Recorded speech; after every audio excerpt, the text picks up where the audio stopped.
Emergency में लिया हुआ लोन अक्सर समय पर रिपेमेंट नहीं हो पाता है।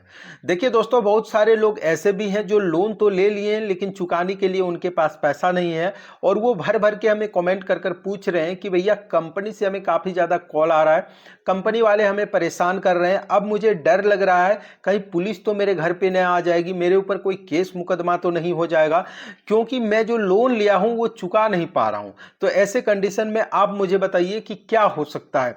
नमस्कार, आज के इस वीडियो में मैं आप लोगों को बताने जा रहा हूं कि अगर आप किसी कंपनी से लोन लिए, पर्सनल लोन लिए और चुकाने के लिए आपके पास पैसा ना हो तो क्या आपके खिलाफ लीगल एक्शन हो सकता है, या तो फिर क्या क्या वो प्रोसेस है जिसमें लोन कंपनी आप से पैसा वसूली करने के लिए वो सारा प्रोसेस को अपना सकती है। तो ध्यान से सुनिएगा। चाहे आप किसी भी एनबीएफसी रजिस्टर्ड कंपनी से लोन लिए हैं, ठीक है, तो वह एक अनसिक्योर्ड लोन है। देखिए यहाँ पे लोन का जो टाइप है उसको समझिए, तब आपको क्लियर जो है समझ आएगा।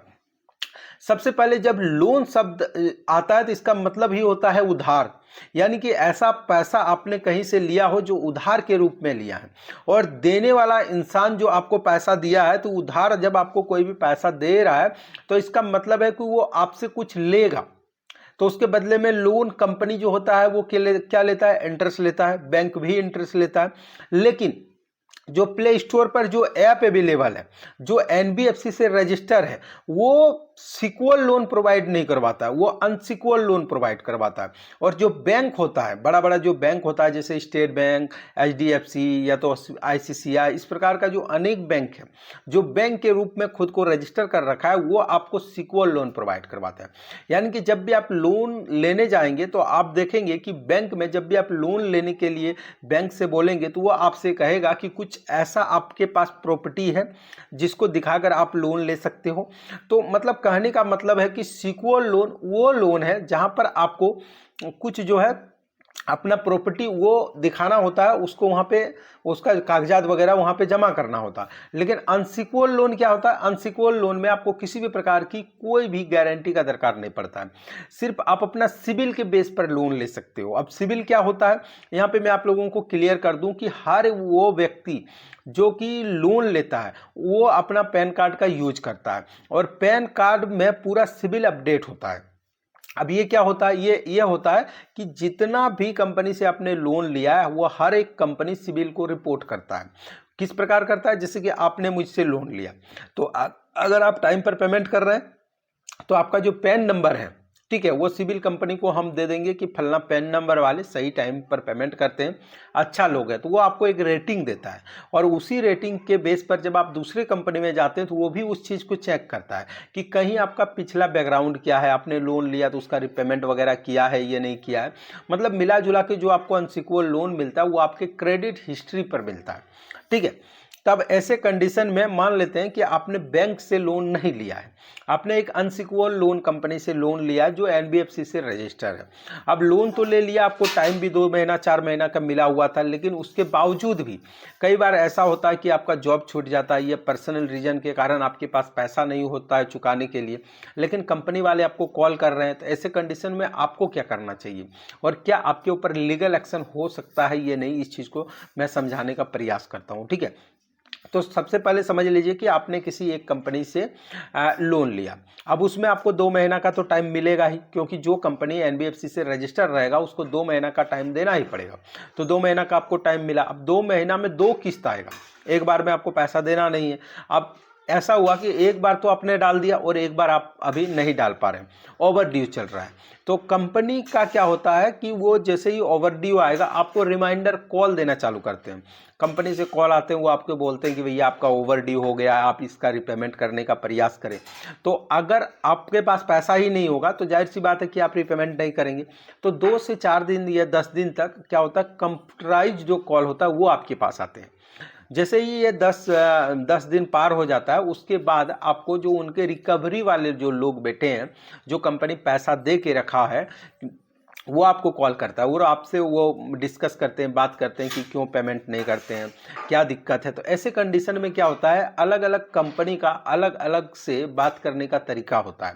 तो अगर कोई एक ट्रस्टेड कंपनी होगा, जो पॉपुलर कंपनी होगा, वो कभी भी आपसे जो है मतलब आपको डराने धमकाने वाला काम नहीं करेगा, वो क्लियर आपसे पूछेगा।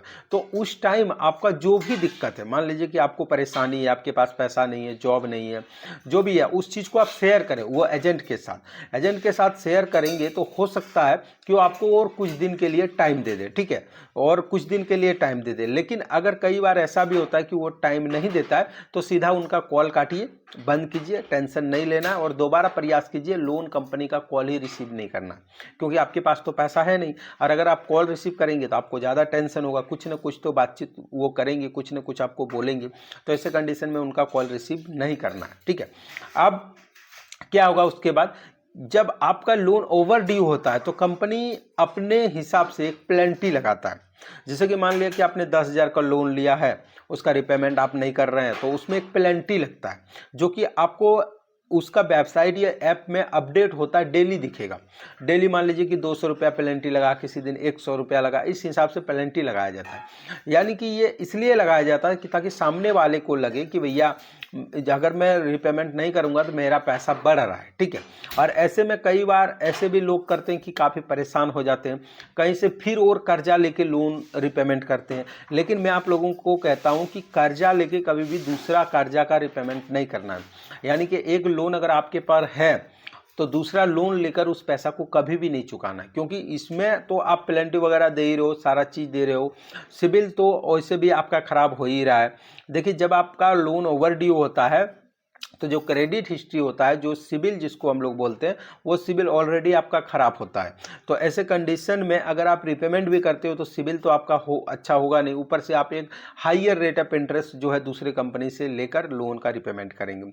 तो ये आपको नहीं करना है। तो अब आपको करना क्या है, तो आपको थोड़ा इंतजार करना है, इंतजार करना है। उसके बाद क्या होगा कि कंपनी आपको व्हाट्सएप के जरिए, ईमेल के जरिए या फिर फ़ोन कॉल के जरिए आपको लगातार कॉल वगैरह करेगा, आपको इन्फॉर्मेशन देगा कि आपको लोन का रिपेमेंट करना है। लेकिन ऐसे कंडीशन में भी आप अगर रिपेमेंट नहीं करते तो 3 महीना 4 महीना के बाद ये कॉल वगैरह रुक जाता है। और यकीन मानिए लगभग साल भर तक कोई भी दिक्कत नहीं होता। जो मैंने रियलाइज किया, हमने एक कंपनी से लोन लिया और साल भर से भी ज़्यादा उसका पैसा का रिपेमेंट नहीं किया। इस चीज़ को देखने के लिए कि आखिरकार क्या प्रोसेस है। ऐसा कहीं नहीं कि 3 महीना 4 महीना चला गया तो मेरे पास नोटिस आ जाएगा, मेरे ऊपर जो है सिबिल का केस बन जाएगा, ऐसा नहीं है।